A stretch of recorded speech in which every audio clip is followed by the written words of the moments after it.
No compromise. జగిత్యాలకి వచ్చిన PCC chief AICC కార్యదర్శికి ఇదే తేల్చి చెప్పారు మాజీ మంత్రి జీవన్ రెడ్డి. రేపు రాజీనామా చేయబోతున్నానని క్లారిటీ ఇచ్చారు. రాజీనామా విషయంలో వెనక్కి తగ్గేదే లేదు అన్నారు జీవన్ రెడ్డి. మాజీ మంత్రి జీవన్ రెడ్డి ఇంటికి వెళ్లి కలిశారు పీసీసీ చీఫ్ మహేష్ గౌడ్. ఈ భేటీలో పాల్గొన్న ఏఐసీసీ కార్యదర్శి సచిన్ సావంత్, విప్ ఆది శ్రీనివాస్ కూడా పాల్గొన్నారు. సమస్యల్ని ఢిల్లీ పెద్దలకి వివరిస్తామన్నారు. తొందరపాటు నిర్ణయాలు వద్దని కోరారు. పార్టీ మారొద్దని విజ్ఞప్తి చేశారు మహేష్ గౌడ్.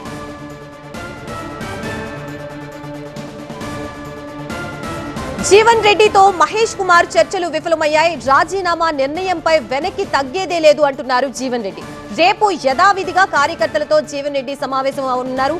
రాజీనామా చేయబోతున్నానని పీసీసీతో చెప్పారు జీవన్ రెడ్డి. నేను ఏ డిమాండ్లు పీసీసీ ముందు పెట్టలేదని, నా సమస్యకి పరిష్కారం పీసీసీ దగ్గర లేదు అన్నారు జీవన్ రెడ్డి.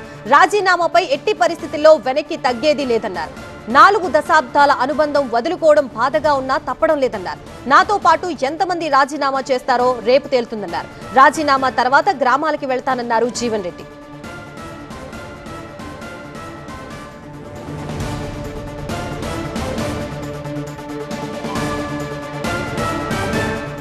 జీవన్ రెడ్డితో మహేష్ కుమార్ చర్చలు విఫలమయ్యాయి. రాజీనామా నిర్ణయంపై వెనక్కి తగ్గేదే లేదు అంటున్నారు జీవన్ రెడ్డి. రేపు యథావిధిగా కార్యకర్తలతో జీవన్ రెడ్డి సమావేశమవుతారు. రాజీనామా చేయబోతున్నానని పీసీసీతో చెప్పారు జీవన్ రెడ్డి. నేను ఏ డిమాండ్లు పీసీసీ ముందు పెట్టలేదని, నా సమస్యకి పరిష్కారం పీసీసీ దగ్గర లేదు అన్నారు జీవన్ రెడ్డి. రాజీనామాపై ఎట్టి పరిస్థితుల్లో వెనక్కి తగ్గేదే లేదన్నారు. 4 దశాబ్దాల అనుబంధం వదులుకోవడం బాధగా ఉన్నా తప్పడం లేదన్నారు. నాతో పాటు ఎంతమంది రాజీనామా చేస్తారో రేపు తేలుతుందన్నారు. రాజీనామా తర్వాత గ్రామాలకి వెళ్తానన్నారు జీవన్ రెడ్డి. పార్టీని వదులుకోవడం మాకు అందరూ కూడా బాధాకరంగా ఉన్నది. 4 దశాబ్దాల ప్రజా జీవితం, కాంగ్రెస్ పార్టీతో అనుబంధం, ఇది కొనసాగాలని కోరుకుంటున్నాను చెప్పింది. సార్, రేపు మీరు జరిగే సమావేశం యథావిధిగా ఉంటుందా? మీరేం చెప్పారు మహేష్ కుమార్ గారు?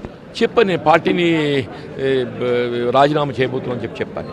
అంటే మీరు మీ డిమాండ్స్ వల్ల ఏం ఒప్పుకోవట్లేదు? నాకు ఏ డిమాండ్ లేదు. There is no solution is proposed to me. లేదు చెప్పాగా, నేను రేపు రిజైన్ చేస్తున్నాను చెప్పాను. మా మిత్రులందరూ నాతో కలిసి ప్రయాణం చేయాలని నేను కోరుకుంటున్నా. సహచరులు 4 దశాబ్దాల ప్రయాణం ఇది. నేను సరే వాళ్ళ కష్టాలలో ఉన్న నేను నా నిర్ణయం ఏదైతున్నదో మరి నా తోడు నిలబడాలని చెప్పాను కూడా నా మిత్రులు సహచరులు అందరినీ కూడా నేను కోరుకుంటున్నా. కలిసి ప్రయాణం చేసేంతవరకు చేస్తాను. ఆ బాధ అనేది అసలు మీరు ఊహించలేని బాధలు ఉన్నా నేను. ఎవరికి కూడా ఏదైతుందో ఈ సంతోషకరమైనటువంటి ఒక విషయం కాదు. 4 దశాబ్దాల అనుబంధం కలిగి ఉన్న పార్టీని వదులుకోవడం అనేది ఎవరికి కూడా ఆహ్వానించేదగ్గ పరిణామం కాదు. ఎవరిని కూడా నేను అందరినీ రిక్వెస్ట్ చేస్తున్నా, కలిసి ప్రయాణం చేద్దాం. నా కష్టకాలంలో ఏదైతుందో ఇంతకాలం 4 దశాబ్దాల ఒడిదుడుకులు ఎదుర్కొన్నాము. ఓ ఎన్నిక గెలిచిన ఓడినా కలిసి ప్రయాణం చేసినాము. ఇప్పుడేదైతుందో కొంత ఇబ్బందికరమైన అంశం, సమస్య ఉత్పన్నం కాబోతుంది. వాళ్ళ యొక్క తోడు, వాళ్ళ యొక్క సహచర్యం కావాలని కోరుకున్నా. టుమారో రాజీనామా తర్వాత మీరు గ్రామానికి వెళ్ళి ఏం అన్యాయం జరిగిందో ప్రజలకు వివరించే ప్రయత్నం చేస్తారా? డెఫినెట్గా నేను గ్రామాల పర్యటన చేద్దామనే ఒక ఆలోచన ఉన్నది. పార్టీతో జీవన్ రెడ్డికి 4 దశాబ్దాల అనుభవం ఉందని, కొన్ని రాజకీయ కారణాలతో జీవన్ రెడ్డి ఇబ్బంది పడిన మాట వాస్తవమే అన్నారు మహేష్ గౌడ్.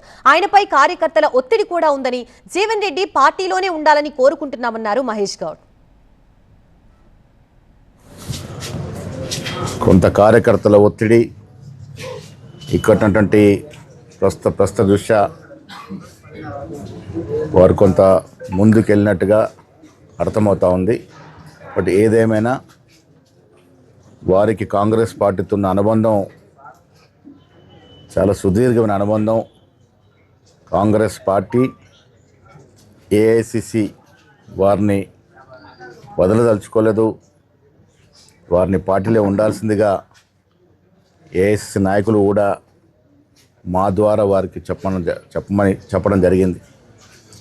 పిసిసి అధ్యక్షుడిగా కాకుండా నాకు జీవన్ రెడ్డి గారితో 1986 నుంచి సంబంధం. మొదటిసారి వారిని నేను మా జిల్లా కాంగ్రెస్ కమిటీ అధ్యక్షులు దివంగత బాలరెడ్డి గారితో కలవడం జరిగింది. అప్పటి నుండి మాకు రాజకీయంగా వారి అనుభవాన్ని పంచుతూ వచ్చినారు.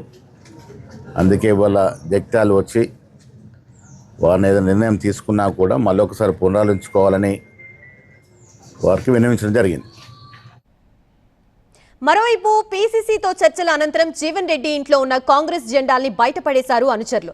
ఇంటిపై ఉన్న ఇందిరాభవన్ ఫ్లెక్సీని కూడా తొలగించారు. ఇక కాంగ్రెస్ కి తమకి ఎలాంటి సంబంధం లేదని పక్క పార్టీ వాళ్ళని చేర్చుకుని సొంత పార్టీ వాళ్ళని నిర్లక్ష్యం చేసినందుకు తగిన మూల్యం చెల్లించుకుంటారని అనుచరులు చెబుతున్నారు. అంతకుముందు డీసీసీ అధ్యక్షుడిపై జీవన్ రెడ్డి అనుచరులు మండిపడ్డారు. ఇప్పుడెందుకు వచ్చావంటూ నిలదీయడంతో పీసీసీని కలవకుండానే వెనుతిరిగి వెళ్లిపోయారు డీసీసీ అధ్యక్షులు నందయ్య. డీసీసీ అధ్యక్షుడితో అనుచరుల గొడవ పడడంతో వారికి నచ్చజెప్పారు జీవన్ రెడ్డి. మన బ్రతుకు మనం బ్రతుకుదామంటూ అనుచరులకి సర్ది చెప్పారు.